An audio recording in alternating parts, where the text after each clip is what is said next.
You have to understand that the main reason why the FRA wants to tap the cables, and we, the National Security Agency, went through the exact same process over 10 years ago. We suddenly discovered that we were losing our access to the global telecommunications infrastructure. Material that used to be sent by radio, by teletype, or by satellite was disappearing from the airwaves, and the NSA could not hear it anymore. And it turned out that much of that material was suddenly, traveling underwater, over fiber optic cables. So 10 years ago, we had to confront the exact same problem that the FRA is trying to deal with today. What's your experience so far in the United States? Has it cost more than it has tasted, so to speak? You have to read through a million messages to find one item that might, some person in the White House or the Pentagon might find useful.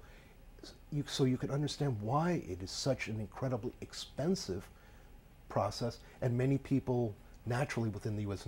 intelligence community argue it's too expensive if you're spending billions of dollars. NSA costs the United States $8 billion a year, and some people in the community believe that for the money it's not getting enough good information in return. It gets lots of very small things. But terrorists do not communicate that way. It's very expensive, very time consuming, and I hope Sweden has the money and to spend on this program. Did the U.S. sell the SIGINT to Sweden about, let's say, Afghanistan, where also we are deployed? We don't sell. I mean, we do trade.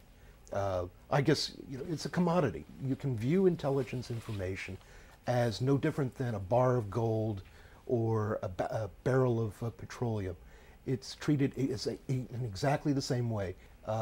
Sweden and the United States, as we've talked about, do in fact trade and have traded for close to 60 years. The relationship has not always been wonderful, but there's always been a mutual respect and an understanding that each of our countries, we have better access and better skills in certain parts of the world than the other does. And from that, I talked to CIA analysts who talk glowingly about going to Stockholm once a year and meeting with their Swedish counterparts and coming back very impressed by the material. That these are broad analysis. For example, one Swedish intelligence study was on the threat to global security posed by refugee crises in Africa and elsewhere around the world. And one CIA analyst said it was the best document he's ever read on the subject, written by an intelligence analyst in Stockholm. So I mean, there is enormous respect at that level, for the Swedish intelligence community and back and forth.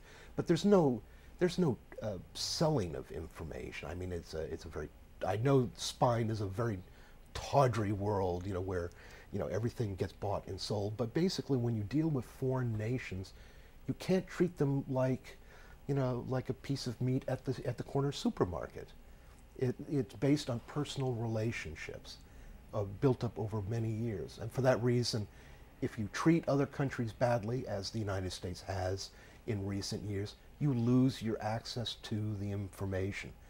And in the case of what happened after 9/11, because our relationships with France and Germany basically collapsed in the events leading up to the invasion of Iraq in March 2003.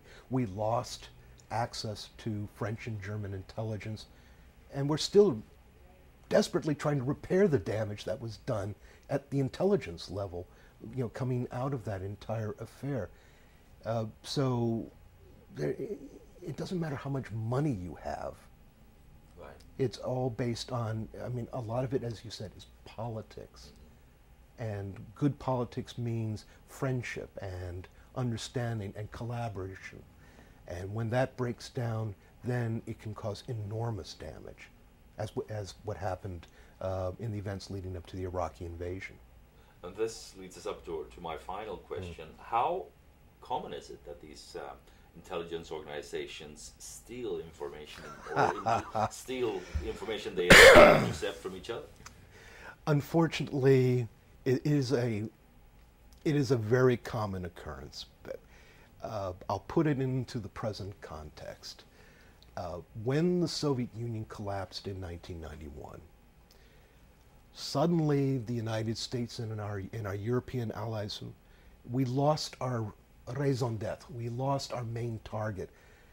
And so one of the first things that happened is suddenly we began spying on one another, because now suddenly, it wasn't so much a Soviet military threat that was the number one item on the president's, evening reading list. It was, what are those damn French doing, trying to steal American contracts in Saudi Arabia? Or is Saab going to get, the exclusive license to sell automobiles in this country? So yes, suddenly the best of friends became the worst of enemies, and it happened literally overnight.